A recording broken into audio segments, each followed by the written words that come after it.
एक सुबह पूरी दुनिया जागती है और आसमान पर 500 किलोमीटर चौड़ा एक रहस्यमयी एलियन जहाज मंडरा रहा होता है, इतना विशाल कि उसकी परछाई पूरे शहर को अंधेरे में डुबो देती है। सेना ने उनसे संपर्क करने की कोशिश की, लेकिन जो जवाब मिला उसने पूरी इंसानियत की किस्मत बदल दी। आखिर ये एलियंस आए कहां से थे? कहानी कुछ दिन पहले शुरू होती है। चांद के पास एक रहस्यमयी विशाल वस्तु तेजी से धरती की ओर बढ़ रही थी। न्यू मैक्सिको के एलियन डिटेक्शन सेंटर ने सबसे पहले उसका सिग्नल पकड़ा। स्क्रीन पर दिख रहे आंकड़ों को देखकर वैज्ञानिकों के होश उड़ गए। उस वस्तु का व्यास लगभग 500 किलोमीटर था। सबसे चौंकाने वाली बात यह थी कि वह अपनी दिशा और गति खुद बदल रही थी, यानी यह कोई उल्का पिंड नहीं बल्कि किसी बेहद विकसित सभ्यता का बनाया हुआ जहाज था। अगले ही दिन रक्षा विभाग ने राष्ट्रपति को पूरी जानकारी दी। तब तक वह विशाल मदरशिप धरती की कक्षा में पहुंच चुकी थी। अचानक उसे 30 से भी ज्यादा छोटे एलियन यान अलग हुए और बिजली की रफ्तार से धरती की ओर बढ़ने लगे। कुछ ही मिनटों में दुनिया भर के लोग आसमान की ओर देखकर दंग रह गए। पहले उन्हें लगा जैसे कोई विशाल आग का बादल उनकी तरफ आ रहा हो, लेकिन जैसे जैसे वह करीब आया उसकी असली शक्ल सामने आने लगी। देखते ही देखते वह विशाल जहाज पूरे शहर के ऊपर छा गया और दिन के उजाले को अंधेरे में बदल दिया। पूरे शहर में अफरा तफरी मच गई। लोग अपनी गाड़ियां छोड़कर भागने लगे, जबकि कुछ जल्दबाजी में अपना सामान समेट रहे थे। तभी राष्ट्रपति ने टीवी पर आकर लोगों से शांत रहने की अपील की, लेकिन किसी को अंदाजा भी नहीं था कि असली तबाही अभी शुरू होने वाली थी। तभी अचानक पूरे शहर में अजीब सी इंटरफेरेंस फैलने लगी। टीवी चैनल, रेडियो और सैटेलाइट सिस्टम एक एक करके बंद होने लगे। इमरजेंसी रिपेयर के लिए कंप्यूटर इंजीनियर डेविड को तुरंत बुलाया गया। सिस्टम की जांच करते समय उसे सैटेलाइट फीड में एक रहस्यमयी सिग्नल मिला। जैसे ही उसने उस सिग्नल को ध्यान से देखा, उसे एक चौंकाने वाली बात समझ आई। यह सिग्नल एलियन जहाजों के बीच होने वाला संचार था। सबसे डरावनी बात यह थी, वह बिना एक पल गंवाए राष्ट्रपति तक यह जानकारी पहुंचाने निकल पड़ा। शुरुआत में किसी को उसकी बात पर भरोसा नहीं हुआ। सेना ने 3 हेलीकॉप्टर एलियन जहाज के पास भेजे कि उनसे शांतिपूर्ण संपर्क किया जा सके। कुछ सेकंड बाद विशाल जहाज के नीचे एक चमकता हुआ दरवाजा खुला। सभी को लगा कि शायद एलियंस बातचीत करना चाहते हैं, लेकिन अगले ही पल उस जहाज के अंदर हरे रंग की भयानक ऊर्जा जमा होने लगी। डेविड समझ चुका था, काउंटडाउन खत्म हो चुका है। राष्ट्रपति और उनकी टीम को तुरंत सुरक्षित बंकर में ले जाया गया। उसी समय कुछ लोग जो एलियंस को दोस्त मानते थे, एम्पायर स्टेट बिल्डिंग की छत पर उनका स्वागत करने पहुंच गए। उनके हाथों में स्वागत के पोस्टर थे और उन्हें उम्मीद थी कि आज इंसानों और एलियंस की पहली दोस्ताना मुलाकात होगी। लेकिन अगले ही सेकंड विशाल जहाज से हरे रंग की एक विनाशकारी ऊर्जा किरण निकली और देखते ही देखते पूरी इमारत पल भर में राख बन गई। उसी के साथ पूरे शहर में तबाही की शुरुआत हो गई। उस एक हमले ने पूरे शहर को आग के समंदर में बदल दिया। सिर्फ न्यूयॉर्क ही नहीं, दुनिया के कई बड़े शहर भी एलियन हमलों की चपेट में आ चुके थे। व्हाइट हाउस से लेकर कई मशहूर इमारतें कुछ ही पलों में मलबे में बदल गईं। अब यह साफ हो चुका था कि एलियंस बातचीत नहीं बल्कि इंसानियत का सफाया करने आए थे। जवाब में दुनिया की सभी सेनाओं ने एक साथ पलटवार शुरू कर दिया। आधुनिक लड़ाकू विमान और सबसे ताकतवर मिसाइलें एलियन जहाजों पर बरसने लगी। कुछ देर के लिए कंट्रोल रूम में मौजूद लोगों को लगा कि हमला सफल हो गया है, लेकिन जैसे ही लाइव फीड वापस आई, सबके चेहरे उतर गए। विशाल एलियन जहाज बिल्कुल सुरक्षित था, यहाँ तक कि परमाणु हथियार भी उसके एनर्जी शील्ड का कुछ नहीं बिगाड़ सके। ऐसा लगने लगा कि इंसानियत की हार तय है। तभी कंप्यूटर इंजीनियर डेविड ने एक नई योजना पेश की। उसने एक ऐसा कंप्यूटर वायरस तैयार किया था जो एलियंस के एनर्जी शील्ड को कुछ समय के लिए बंद कर सकता था, लेकिन इसके लिए किसी को एलियन मदरशिप के अंदर जाकर वायरस अपलोड करना पड़ता। यह मिशन लगभग आत्महत्या जैसा था। फिर भी एक बहादुर पायलट ने बिना हिचक अपनी जान दांव पर लगाने का फैसला किया। राष्ट्रपति ने तुरंत पूरी दुनिया की सेनाओं को एक साथ हमला करने का संदेश भेजा। योजना साफ थी, जैसे ही वायरस शील्ड बंद करेगा उसी पल पूरी दुनिया एक साथ हमला करेगी। डेविड और पायलट कब्जे में लिए गए एलियन यान से सीधे मदरशिप की ओर उड़ पड़े। जैसे ही वे उसके करीब पहुंचे, उनका यान अपने आप मदरशिप के अंदर खींचने लगा। अंदर का नजारा किसी दुःस्वप्न से कम नहीं था। चारों तरफ हजारों नहीं बल्कि लाखों एलियन सैनिक आखिर युद्ध की तैयारी कर रहे थे। डेविड ने बिना समय गंवाए अपना सिस्टम मेनफ्रेम से जोड़ दिया। अब पूरी इंसानियत की उम्मीद सिर्फ एक बटन पर टिकी थी। अगर वायरस सफल हो जाता तो धरती बच सकती थी, लेकिन अगर वह असफल रहा तो इंसानों का इतिहास हमेशा के लिए खत्म हो जाता।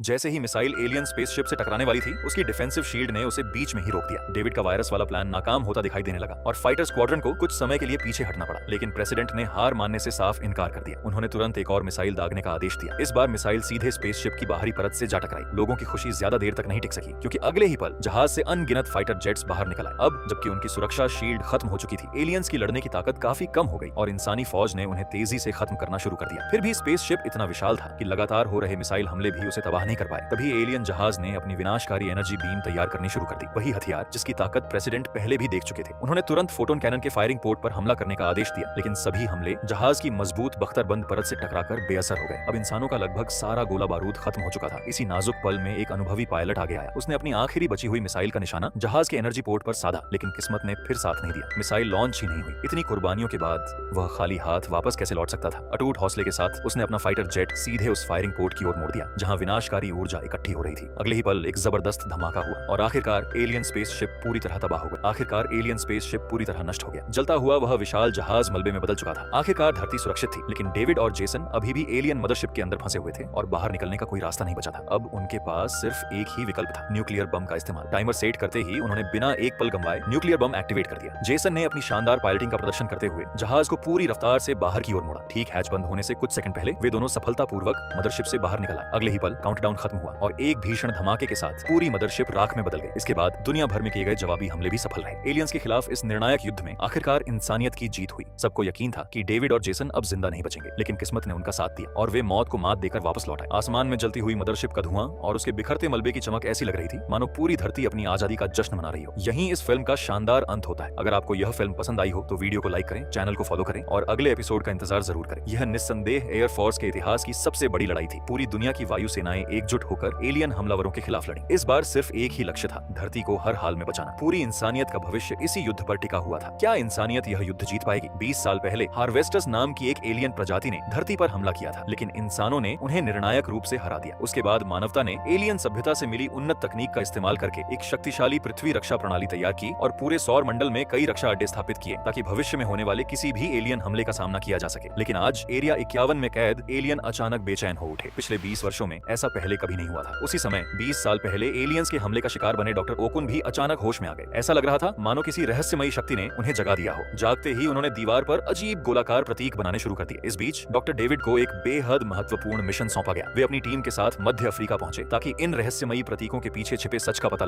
कराया जा सके। वहां उन्हें पिछले 20 वर्षों में उतरने वाला पहला एलियन स्पेसशिप मिला। स्पेसशिप के ठीक नीचे एक रहस्यमयी विशाल निशान बना हुआ था। जब टीम स्पेसशिप के अंदर पहुंची तो उन्हें एक चौंका देने वाला सच पता चला। दरअसल 20 साल पहले हुए युद्ध के दौरान एलियंस ने अपने गृह ग्रह पर पहले ही एक संकट संदेश भेज दिया था, जिसमें उन्होंने पृथ्वी के सटीक निर्देशांक भी भेज दिए थे। सबसे हैरान करने वाली बात यह थी कि जिन जिन इंसानों का एलियंस से संपर्क हुआ था उन सभी ने अपने दिमाग में यही गोलाकार प्रतीक देखे थे। उसी समय चंद्रमा के रक्षा अड्डे के ऊपर एक विशाल नीला वर्महोल बनने लगा। पूरा बेस हाई अलर्ट पर था और सभी सैनिक कार्रवाई के लिए तैयार थे। तभी उस वर्महोल के बीच से धीरे धीरे एक रहस्यमयी गोलाकार वस्तु बाहर निकलने लगी। उसे देखकर ऐसा लग रहा था मानो उसने अनगिनत गैलेक्सियों का सफर तय किया हो।